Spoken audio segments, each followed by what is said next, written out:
So first we'll start with the bite-wing technique. So bite-wing film, okay, this film, why it is called as bite-wing film?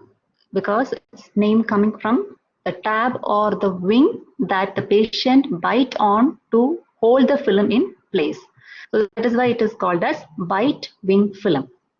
Now, what is the main indication for this bite-wing radiograph is, it's mainly used for the detection of interproximal caries and to know the condition of the alveolar bone. Now, here this film shows crown of both upper and lower teeth and a portion of the roots. Okay, so it is different from the periapical radiograph. Here, premolar filling for the posterior bite wing. We can take a premolar bite wing and a molar bite wing. This is normally taken on each side. So like that, right side 2 and left side 2. So it makes up 4 posterior bite wing film. Now coming to the step in taking a bite wing radiograph, how we take, okay, what are the things to be careful? Head position, head supported by the headrest, mid-sagittal plane should be perpendicular to the floor, and make sure the maxillary occlusal plane is parallel to the floor.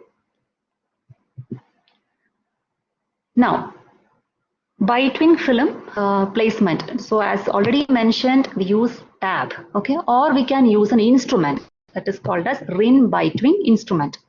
Now, when we're using tab, okay, we can we stick it to the we can stick it to the white side of the film, which is tube facing.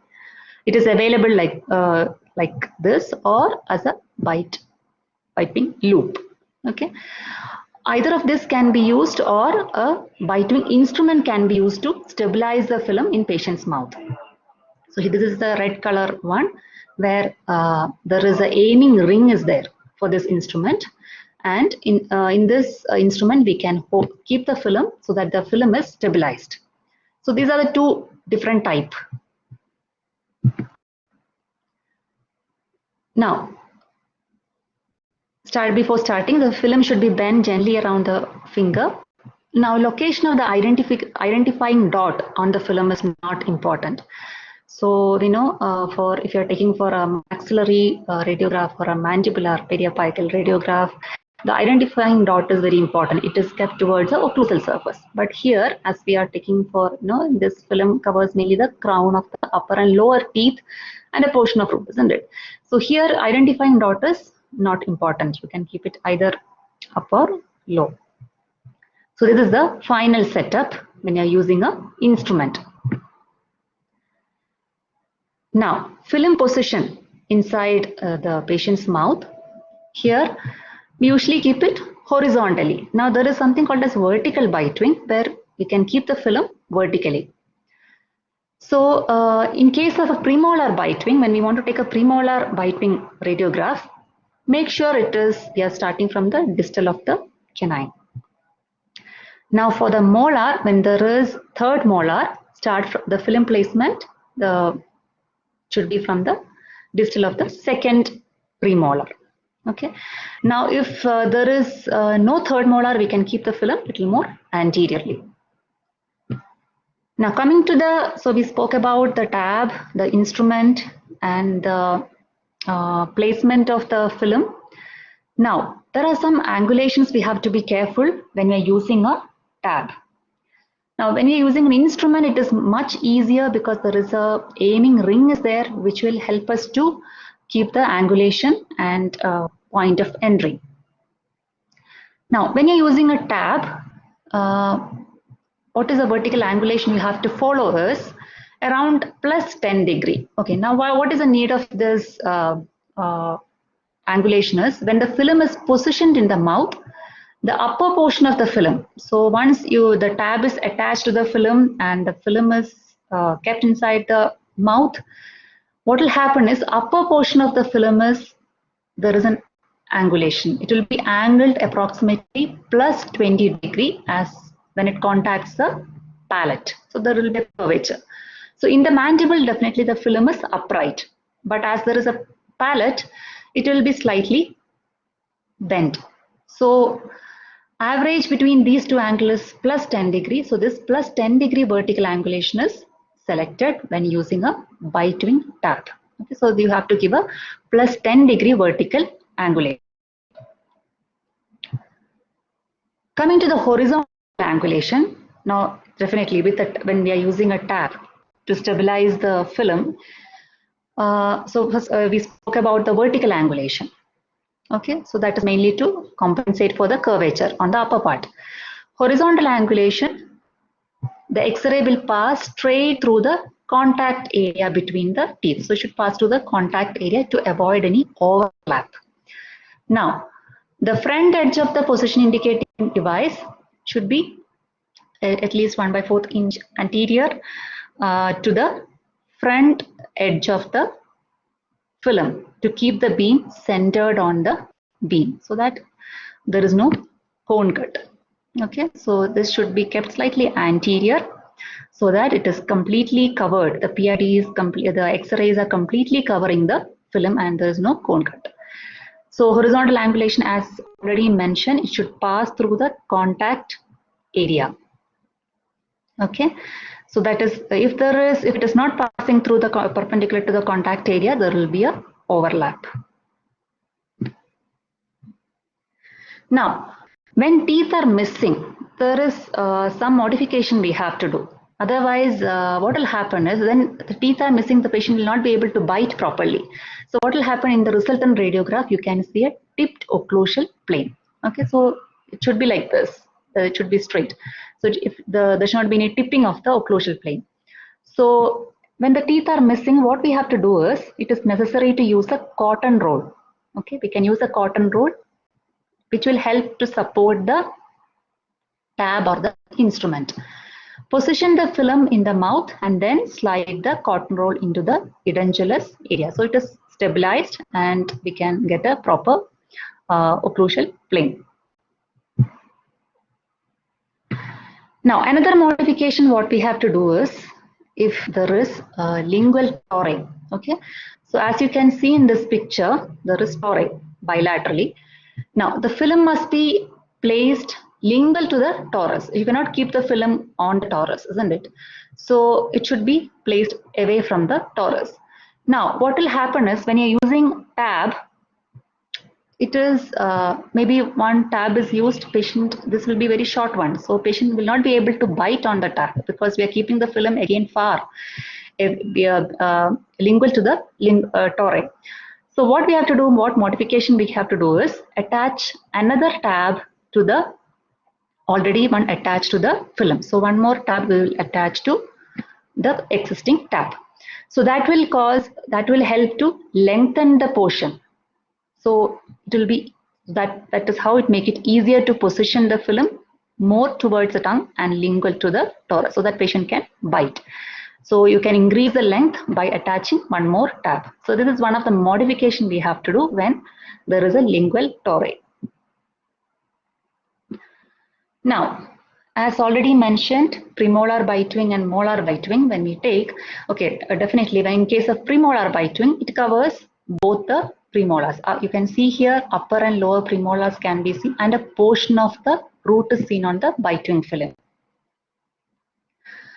Now, it covers both premolars, first molars, and at least a portion of the second molar will be seen in the premolar bite wing. Now, molar bite wing, it covers the molars. So, in this patient with no third molars, the film was positioned too far posteriorly. Okay. Now, if third molars are not erupted into the mouth, the molar film should be positioned more anteriorly. Okay. So, as seen, you can see here, it should be positioned anteriorly. If there is no third molar, if it is not erupted, you can keep it a little more anteriorly. And make sure the distal aspect of both upper and lower second molars are seen, including the bone. So distal aspect of the both upper and lower second molar should be clearly visible on the radiograph. Now, if the first premolar is missing, commonly in an orthodontic patient, first premolar will be missing. So, and third molars are not present. So in that case, one bite wing is enough. So clinical examination is important. So if there is no erupted third molar, if there is no first premolar, you can take only, there is a need of only one bite wing film. Okay. So these are some of the consideration you have to do in these particular cases. Now, if it is determined that bite wing films are needed on a patient that is completely edentulous in one arch, here you can see there is teeth missing. If already patient is having a denture, so a complete denture may be left in the mouth to help support the bite wing tab or bite wing instrument. So to tell the patient wear the denture so that it will help the patient to bite properly. So here in this radiograph, you can see the maxillary complete denture is used in the film above. So this will help to stabilize the film properly. So this is one of the consideration you have to do. Now, vertical bite wing, there is something called as vertical bite wing, which in patient with advanced periodontal involvement, the bone loss may be so extensive that it doesn't show up on the normal bite wing. When we keep it horizontally, the bone, if the bone loss is very severe, the entire bone loss will not be seen completely. So in that case, you keep the film vertically so that you can see the bone loss to its till a full extent. Okay, so this is the vertical bite wing. Now coming to the occlusal technique. So what is occlusal film or where it is used? It covers a larger area of the arch. Okay.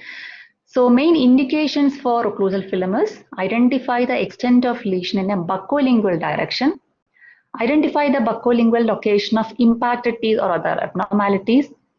It shows the location of developing teeth in children using size 2 film. So for children, we can use size 2 film for the occlusal radiography. Now, this can be used in a patient with trismus. They have difficulty in mouth opening, so this can be used. Now, we'll start with the film position. Okay, for the occlusal radiograph, for the adult we use size 4 radiograph. For the children, we can use size 2 film. Now, the film is placed so that the white side of the film is facing the arch being radiographed. So, if you want a maxillary occlusal radiograph, the white side of the film should be facing towards the maxilla. And if you want the mandibular occlusal radiograph, it will be facing towards mandible, the white side. Film is usually placed with a long axis side to side. I'll show you in the next slide, but this is not critical. Now, the film is large enough to normally cover the entire arch, but make sure it covers the area of interest. Now, position the film as far back in the mouth as possible, and you should tell the patient to gently bite on the film so that it is kept in place. Now, there are different occlusal technique. We can take it for maxilla and for the mandible. So there are different occlusal radiographic technique. First one is cross-sectional maxillary occlusal radiograph. Then lateral maxillary occlusal radiograph is there. Anterior mandibular occlusal radiograph. Cross-sectional mandibular occlusal radiograph, lateral mandibular occlusal radiograph, then posterior oblique mandibular occlusal radiograph, and modified oblique posterior mandibular occlusal radiograph. So these are the different type of occlusal technique. Now, the corner of the film that stick out of the mouth are usually not often exposed. So they can have a, so when sometime when you view the radiograph, you can see cone cut in the, at the sides. So this is not an error, okay, it in case of occlusal radiographic technique. Now coming to the cross-sectional maxillary occlusal radiograph, this is the most common occlusal film taken in the maxillary arch, okay. Now here, it's very simple. Occlusal radiographic technique is very simple to perform. Here the film is kept, okay. So that is what in the first slide we said, usually the long axis is kept side to side, but you can keep it in a vertical way also. Now, here, cross-sectional maxillary occlusal radiograph, you can see here, second molar to second molar is seen, palate is seen, nasal septum is seen, a part of sinus is seen, okay? Majority of the arch is seen in cross-sectional maxillary occlusal radiograph. Now, once the film is kept as far as possible behind, and then tell the patient to bite gently, and here the white side of the film is facing towards the maxilla. And very simple angulations, we have to keep vertical angulation plus 65 degree. Horizontal is definitely it is 0, it is through the midline, and the point of entry it will pass through the bridge of the nose. Okay, so when we follow these things, we'll get a good radiograph. So this is the resultant radiograph. Now here again technique is shown. You can see here in this radiograph there is an impacted canine, a supernumerary tooth.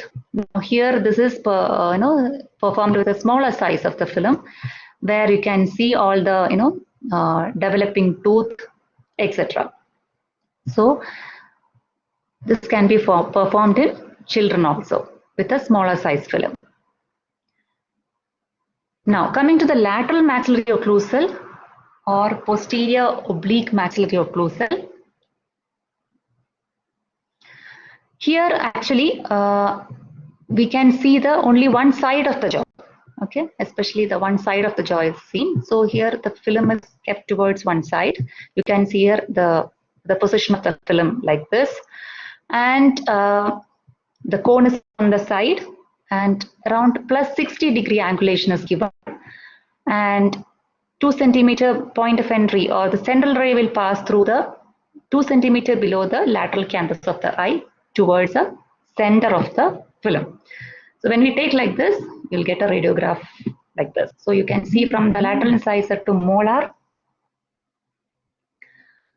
is seen, and sinus, a part of sinus can be seen. Okay.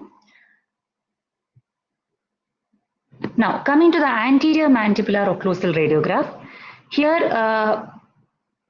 the film is kept like this, and white side of the film will be facing towards the mandible. Here we'll tell the patient to keep the occlusal, slightly head will be tilted back, okay, around 45 degree to the occlusal plane, and around minus 10 degree angulation is given. So finally it makes up to minus 55 degree angulation to the receptor. Okay, so here you can see, as the name indicates, it's anterior mandibular occlusal radiograph. You can see the anterior part of the mandibular jaw. You can see the inferior border of the cortical border of the mandible, anterior part here. So mainly canine to canine teeth is more clearly seen here. So this is the anterior mandibular occlusal radiograph. And central ray, it passed through the midline through the tip of the chin. So vertical angulation you can keep, and then it passed through the tip of the chin. Okay. Then the head will be slightly tilted back around 45 degree. Very easy technique. Now coming to the cross-sectional mandibular occlusal radiograph. Here the patient head is tilted completely back, compared to the previous radiograph, and ala tragus line will be almost perpendicular to the floor. And here the same way, the film placement, you can keep it, okay, in a long axis in a horizontal way, okay. And when the X-ray is kept, it is more clear here, it will be perpendicular to the image receptor, okay. And its central ray will be passing around 3 centimeter from the chin, so that it is perpendicular to the center of the film. So when we follow this technique, we can see a radiograph like this. So you can see almost the second molar to second molar teeth is seen. Soft tissue of the floor of the mouth is seen. Buccal and lingual cortical plate is seen. So this is the cross-sectional mandibular occlusal radiograph. So these are the examples. Here you can see the buccal and lingual expansion pathology is there. This is a silolith. So I already mentioned there is a soft tissue of the floor of the mouth can be seen. So there any silolith or calcific stone in the salivary gland duct you can see clearly on this particular radiograph. Now this is the same occlusal technique is performed with the size 2 film. Now coming to the lateral mandibular occlusal radiograph, here the same way the head position is same, alveolar tragus line is almost perpendicular to the floor, and the film is placed, the white side of the film will be facing towards the mandible, okay, and patient has to gently close the mouth, gently bite on the film, and it will be, X-ray will be perpendicular to the image receptor. Now the central ray will be 3 cm down from the chin and 3 cm laterally, because you're taking a lateral mandibular occlusal radiograph. That is one side we are taking. So it will be 3 cm below the chin and 3 cm from the midline. That is a point of entry. Now here we can see the soft tissue of the half of the floor of the mouth, the buccal and lingual cortical plate of the half of the mandible, and teeth from the lateral incisor to the contralateral third molar. So when this view is used to provide an image of the floor of the mouth, the exposure time should be reduced to half. That is used to provide an image of the mandible.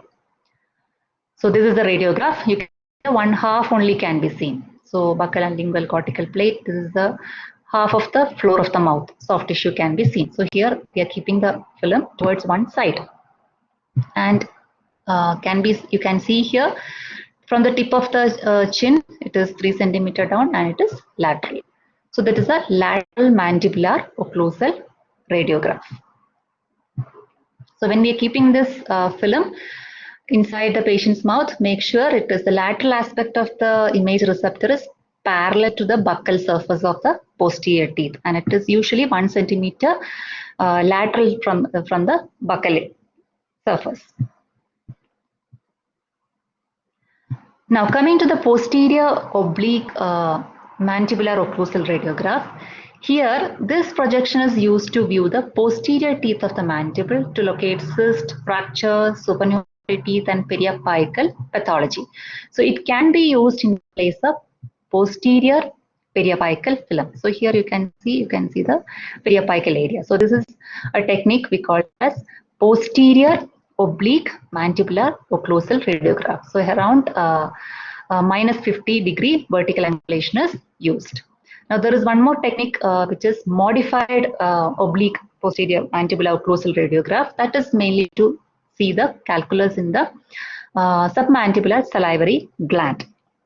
Here, after keeping the film inside the patient's mouth, that is the white side towards the mandible, the X-ray tube will be, the patient head also should be rotated to the side and should be lifted up, and the X-ray tube will be positioned below and behind the mandible, and it will be directed towards the center of the film. So that is a modified technique. Okay.